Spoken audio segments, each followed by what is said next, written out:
want to thank you all for joining me in this celebration of life for Phil. And Pat is going to be videotaping this. And I have the camera right on you, Pat. So, so you could just take it and you'll just turn it towards me and it will work. Thank you. I just want to thank you all for coming. It means a lot to me. You can show some of the pictures down there of Phil. Phil passed away December 23rd from COVID. We both had COVID in December, and we both were able to breathe, and we weren't that sick that we thought. But Phil ended up having a heart attack right in front of me and passed away. And it's been a while. I haven't been able to have a celebration of life, and I'm just very grateful for you, Pat, and for everybody here for being with me. I just want to read a few things that I wrote and then play some music, and I want to read our wedding vows. So, okay, I want to thank you for being here to support me.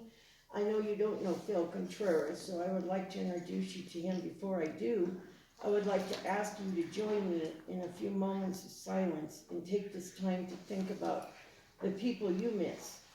Take this time to give thanks to those that you love, those that mean a lot to you. Okay, I'm sorry, I just lost where I was reading this.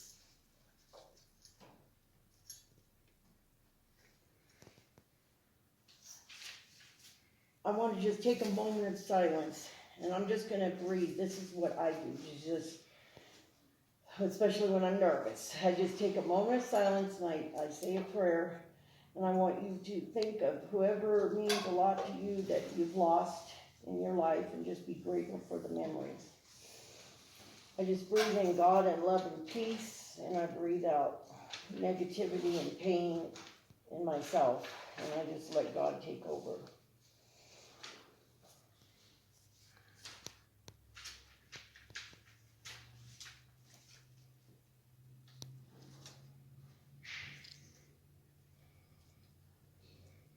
Close your eyes and just be in this moment, surrounded with the love and light of God.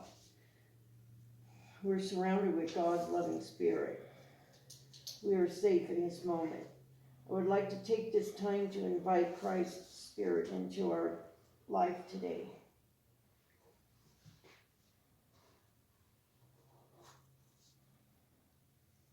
Thank you for this day we have to celebrate Phil's life, to celebrate his death, as Phil believed that death is the enemy for living life.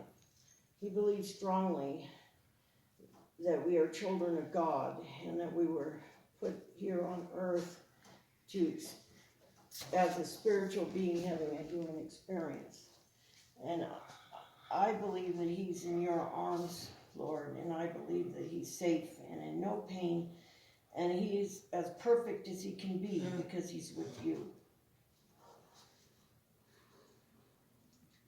Thank you for this time together as we celebrate Phil's life. Phil is one with Christ, and he is free. Okay, I'd like to put on one of Phil's and I's favorite songs, if that's okay. And then when I put it on, I'll just try to get it as close as I can so it will show on the video.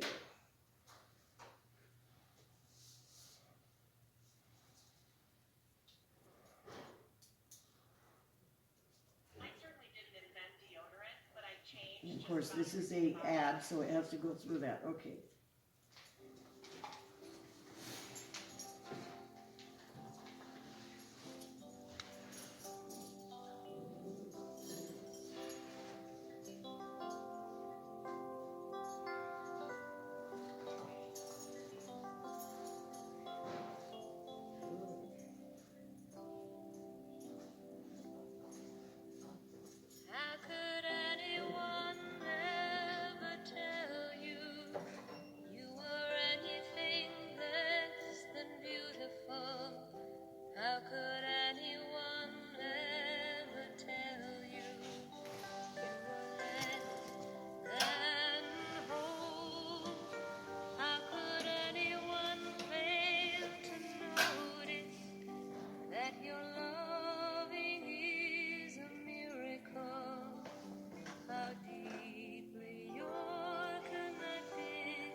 turn the camera so I can see if, don't touch it, just turn it towards me.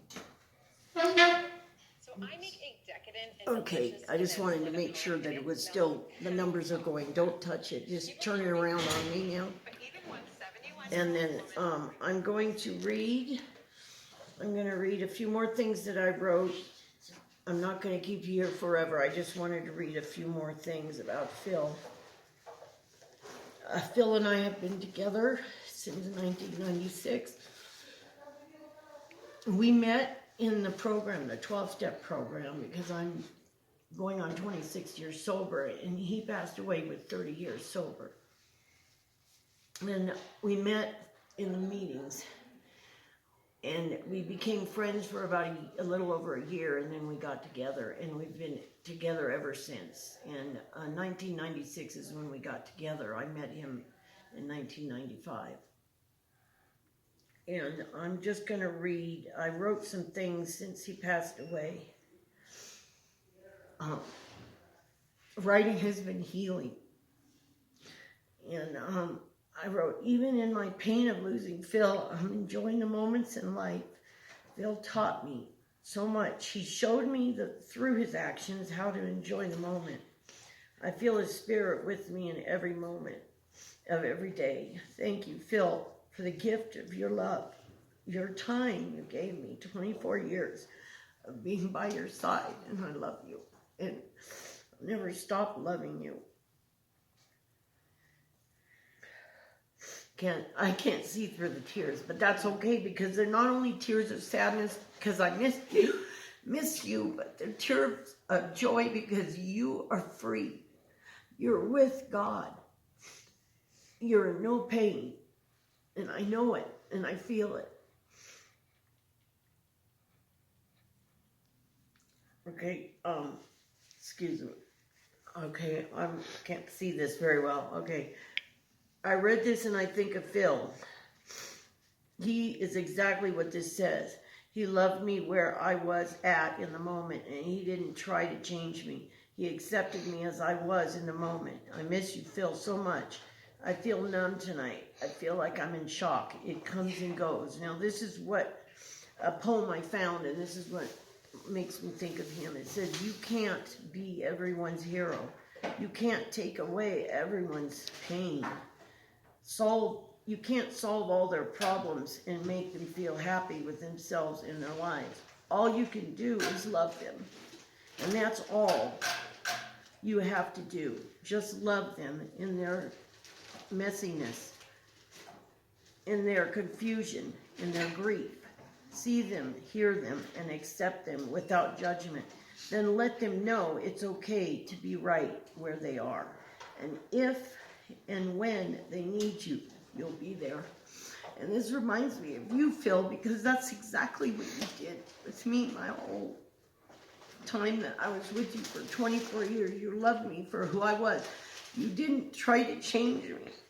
You took my good and bad. And I thank you for spending the rest of your life with me. You took your last breath right in front of me. And I still feel that I want to wake up from this and have you next to me, but you are next to me. Phil really believed that death was the enemy for living life. He used to say that God so loved the world that he gave you to the world, to all of us human beings in this world, because he believed that God was everything there is. Everything he touched, he smelled, every thought that he had, he believed was God. In the 80s, he did go into the ministry and became a minister. I want to read our vows because we got married. I was with him for 11 years before we got married. And the day that we got married, he took a poem from, I can't remember it was from the book The Prophet, and I wrote mine. So I'm going to read our vows the way that we read them when we got married, okay? We wrote our own wedding vows. I wrote mine and Phil wrote his, taken from the prophet. We got married January 14th in 2007. Here is what I wrote. Phil, God so loved the world that he gave the world to you. God brought us together in 1996 for a reason, because we both put God first in our life. We're still together today. We have gone through a lot, and we have loved each other and supported each other through our journey this far. Today is our special day. Every day with you has been special, but today is special in a different way, because today we are acknowledging our love for each other publicly by making our love legal in marriage. I want you to know that from this moment on, I, Angela, take you, Phil, as my best friend and lover for life. I pledge and honor, encourage, and support you through our journey in life. When our journey becomes difficult, I promise to continue to stand by you and uplift you, so that through our journey, we can accomplish more than we could alone. I promise to work at our love and always be by your side. This day is our special day, and I will do my best to make every day special. Thank you for being in my life. I love you with all my heart, and I will continue to love you. Thank you, God, for Phil in my life. Here is what Phil wrote, taken from the prophet. My dearest Angela, we were born together in spirit, and together we shall be forevermore. We shall be together when white wings of death scatter our days. We shall be together even in the silent memory of God. But let there be spaces in our togetherness, and let the winds of the heavens dance between us. We will love one another, but make not a bond of our love. Let it rather be a moving sea between the shores of our souls.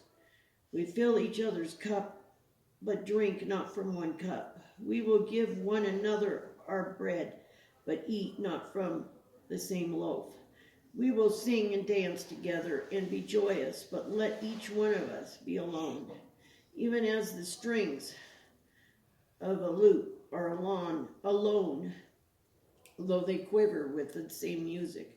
We will give our hearts, but not into each other's keeping. For only the hand of life can contain our hearts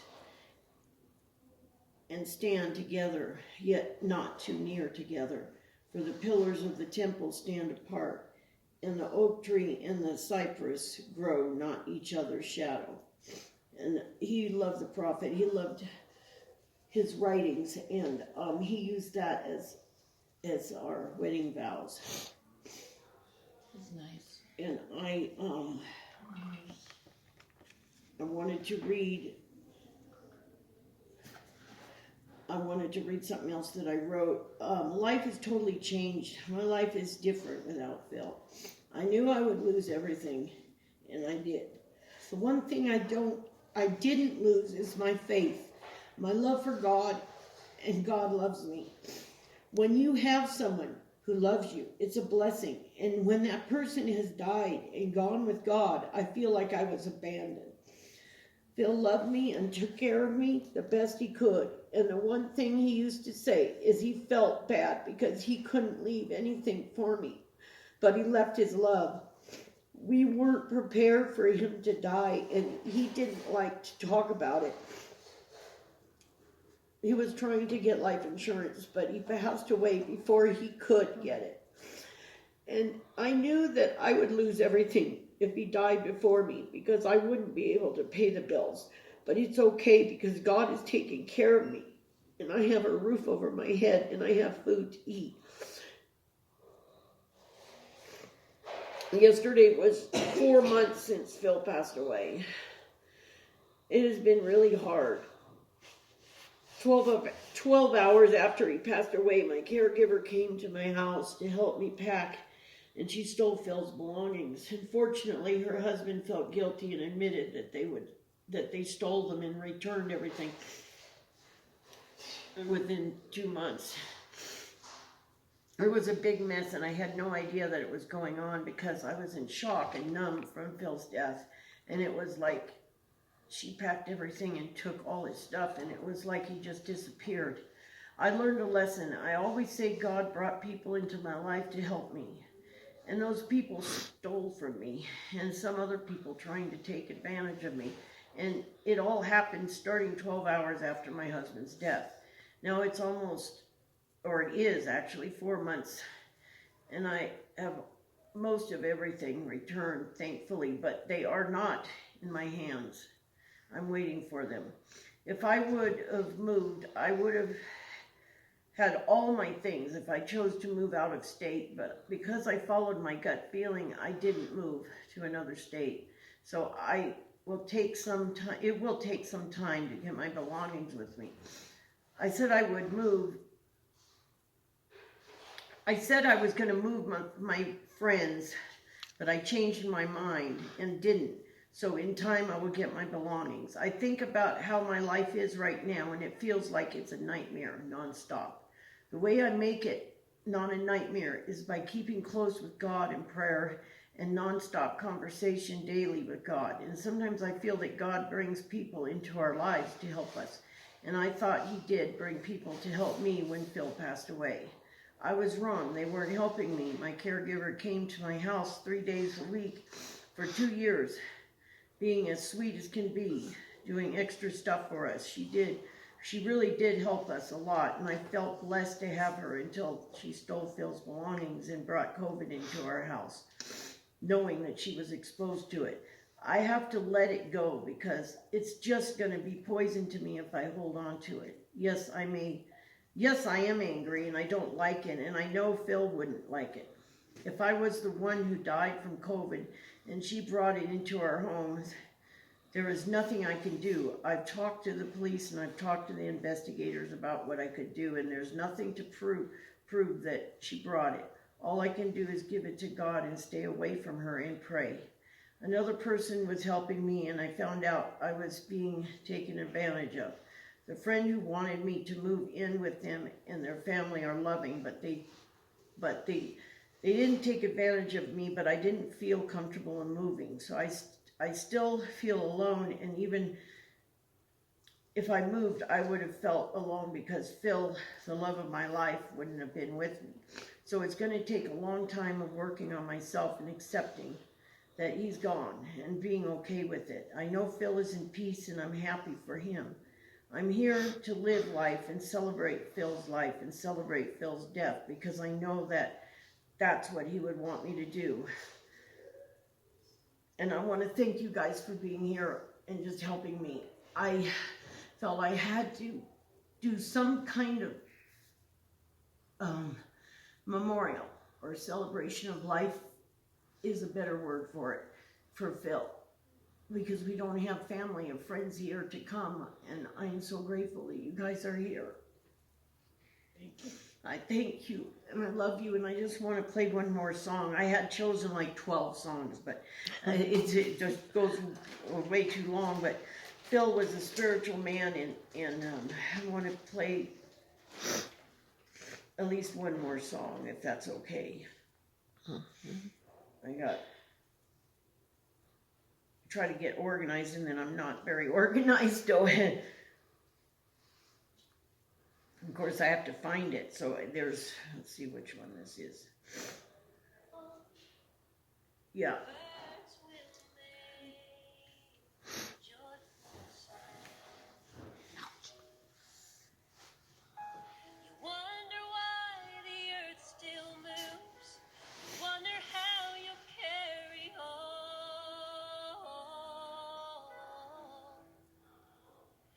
You'll be okay on that first day when I'm gone. Dusk will come with fireflies and whippoorwill and crickets call, and every star will take its place in silvery gown and purple shawl. You'll lie down in our big bed, dread the dark and dread the dawn.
Thank you. And once again, I do want to thank you for supporting me today. And Phil, I love you. And I miss you. And I know you're free. I feel it. And I just, all I can say is that the reason I want to live is to share what you taught me and keep your memory alive through me. Thank you. We can press that button. Oh, I can't. Thank you, everybody.